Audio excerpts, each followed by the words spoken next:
시청자 여러분 안녕하십니까? VOA 뉴스투데이 시작합니다.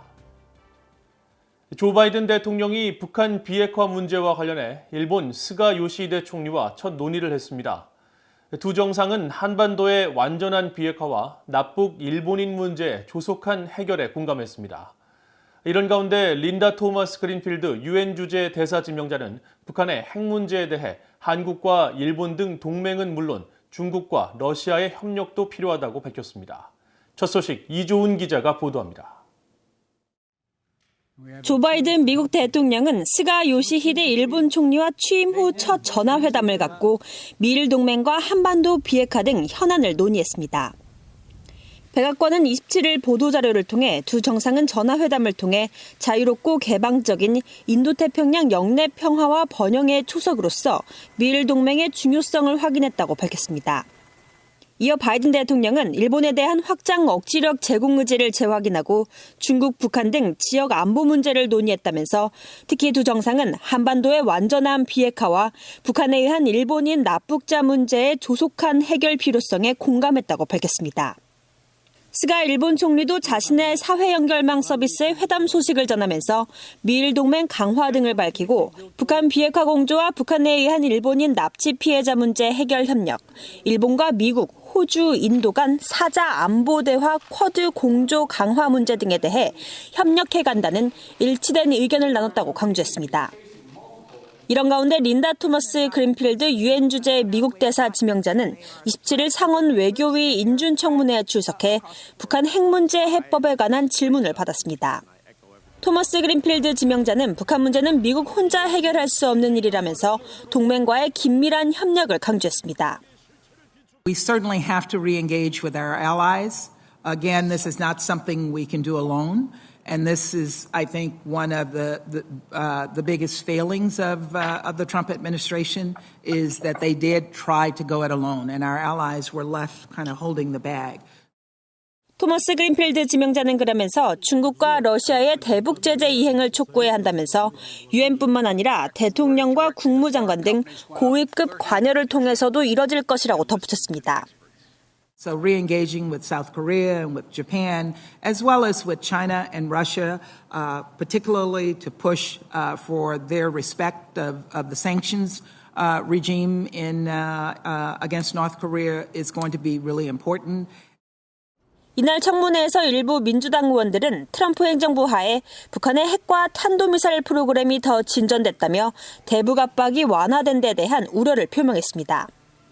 The Trump administration's policies towards North Korea has been to gut the UN sanctions regime painstakingly put in place to counter North Korean provocations and its nuclear missile programs. Today, thanks to former Secretary Pompeo and President Trump, the sanctions regime is on life support. 또 지난해 북한은 명백한 유엔 안보리 결의 위반인 탄도미사일 실험을 이어갔지만 트럼프 행정부는 아무것도 하지 않았다고 지적했습니다. 토머스 그린필드 지명자에 대한 상원 인준은 곧 이뤄질 예정입니다. 그러면 바이든 행정부 외교안보팀의 대외 정책이 본격적으로 가동될 것으로 전망됩니다. VOA 뉴스 이조은입니다. 한국의 문재인 대통령과 중국의 시진핑 국가주석이 26일 전화회담을 갖고 한반도 정세와 비핵화 현안을 논의했습니다. 문 대통령과 시 주석은 전화회담에서 한반도 평화를 위한 두 나라의 역할이 중요하다는 점을 강조하고 문 대통령이 한반도 정세 해결을 위한 대화 과정에 중국이 건설적인 역할을 해줄 것을 당부했다고 한국 청와대는 밝혔습니다. 이에 대해 시 주석은 남북, 미북 대화를 지지하며 중국은 정치적 해결을 위한 한국의 역할을 중시한다고 말하고 북한이 최근 노동당 8차 대회에서 밝힌 대외적 입장을 볼 때 미국이나 한국과의 대화의 문을 닫지 않은 것으로 본다며 한반도 정세는 총체적으로 안정적이라고 평가했다고 청와대는 전했습니다. 한중 정상 간 통화와 관련해 한국 외교부 산하 국립외교원 이상숙 교수 등 한국의 전문가들은 바이든 행정부 출범 직후 미한 정상통화에 앞서 한중 정상통화가 먼저 이뤄진 점에 주목하면서 중국이 바이든 행정부가 대외관계를 취하기 전 한중 우호를 선점하고 미국을 견제하려는 신호라고 분석했습니다. 중국의 통신 공급업체인 화웨이 등 신뢰할 수 없는 기업들이 만든 통신 장비가 미국과 동맹국들의 안보에 중대한 위협을 끼치고 있다고 미국 백악관이 밝혔습니다. 젠 사키 백악관 대변인은 27일 정례브리핑에서 이같이 밝히고 미국 통신망이 중국 화웨이와 같은 신뢰할 수 없는 공급업체들의 장비를 사용하지 않도록 하고 네트워크를 보호하기 위해서 동맹국들과 협력해 나갈 것이라고 말했습니다. 사키 대변인은 또 신종 코로나 바이러스 감염증의 중국 기원설과 관련해서도 강력하고 분명한 조사를 원한다면서 반드시 진상을 규명해 어떻게 바이러스가 전 세계에 확산됐는지 확실히 밝혀야 한다고 강조했습니다. 이날 함께 브리핑에 참석한 존 케리 백악관 기후 특사도 미국은 분명히 중국과 중대한 차이가 있다면서 중국의 지적재산권 도용과 남중국해 문제 등 여러 갈등 현안을 언급하고 미국이 중국과 갈등을 겪고 있는 그 어떤 현안도 결코 기후 문제와 맞바꾸어 거래하지 않을 것임을 분명히 했습니다. 북한 정권이 국내외적으로 저지른 자의적 구금과 납치, 강제 실종 기록을 모은 국제 온라인 데이터베이스가 개설됐습니다. 한국과 스위스 등의 9개 인권단체가 공동으로 참여했는데 북한 정권의 인권 침해를 끝까지 추적해 진상규명과 책임을 추궁하면서 북한 당국의 개선을 압박할 것이라고 밝혔습니다. 김영권 기자가 보도합니다.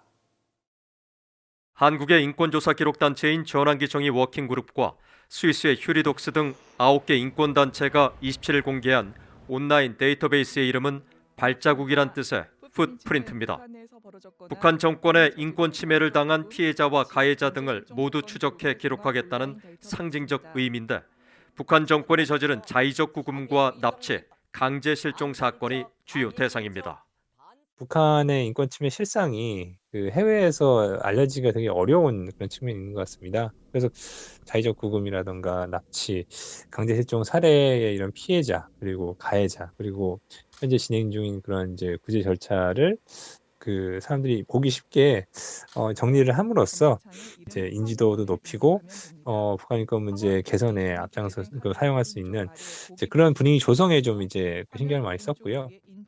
영어와 한국어, 일본어 등 3개 언어로 구축된 이 사이트는 공개 가능한 피해자와 가해자 정보, 사건과 인물들 사이의 관계, 지리 공간 정보, 유엔과 국제기구에 제출한 진정서, 북한 당국의 답변 등을 포괄적으로 제공하고 있습니다.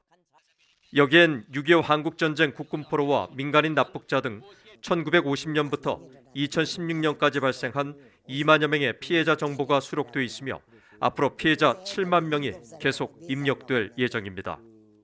이 같은 자료 구축은 북한 정권이 벌인 반인도 범죄와 전쟁 범죄 규모에 대한 국제적 관심을 높이고 피해자 가족들의 사건 기록을 영구 보존해 향후 진상 규명과 책임 추궁, 배상, 추모 사업에 사용될 수 있습니다.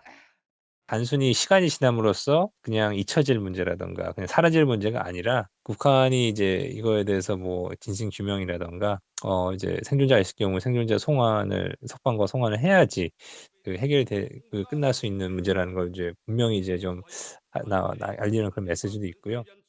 피해 가족 단체 중 하나인 6.25 전쟁 납북인사 가족협의회 이미일 이사장은 납북인사들의 명단을 파악하고 기록을 정리하는 일은 수십 년간 끝없는 일이었다면서 소중한 기록이 온라인상에 체계적으로 보존돼 감회가 새롭다고 말했습니다. 이들 단체들은 북한 인권 문제와 관련한 한국 정부의 해결 노력이 미진해 민간 단체들이 직접 나서게 되었다면서 앞으로 북한 주민들의 구금과 실종 사건 조사에 역점을 둘 계획이라고 밝혔습니다. 뷰이 뉴스 김영권입니다. 매년 인류 종말 위기를 경고하는 운명의 날 시계의 분침이 올해도 지난해에 이어 자정 100초전을 유지했으며 북한 핵 문제가 인류를 위협하는 주요 위협 가운데 하나로 지목됐다고 미국의 핵과학자 단체가 밝혔습니다. 미국 핵과학자 회보는 27일 발표한 성명을 통해 올해 운명의 날 시계가 지난해와 마찬가지로 인류 종말을 의미하는 자정에서 100초전을 기록했다고 경고했습니다. 또 화상으로 진행된 발표 행사를 통해 인류가 당면한 주요 핵 위협 가운데 하나로 북한 핵 문제를 지목하고 북한이 지속적으로 핵 전력을 증강하고 핵과 재래식 탄두 운반체를 개발하는 등 위협이 되고 있다면서 핵실험과 장거리 미사일 실험 중단을 명문화하고 국제사회의 검증을 북한이 받아들여야 한다고 강조했습니다. 운명의 날 시계는 노벨상 수상자 13명이 포함된 전문가들이 매년 핵 위협과 기후변화 등 종합적인 위협 요소를 고려해 평가를 조정하는데 지난해 사상 최악인 자정 100초전을 기록했으며 올해도 같은 수준을 유지했습니다. 이상으로 BOA 뉴스투데이를 모두 마칩니다. 시청해주신 여러분 고맙습니다.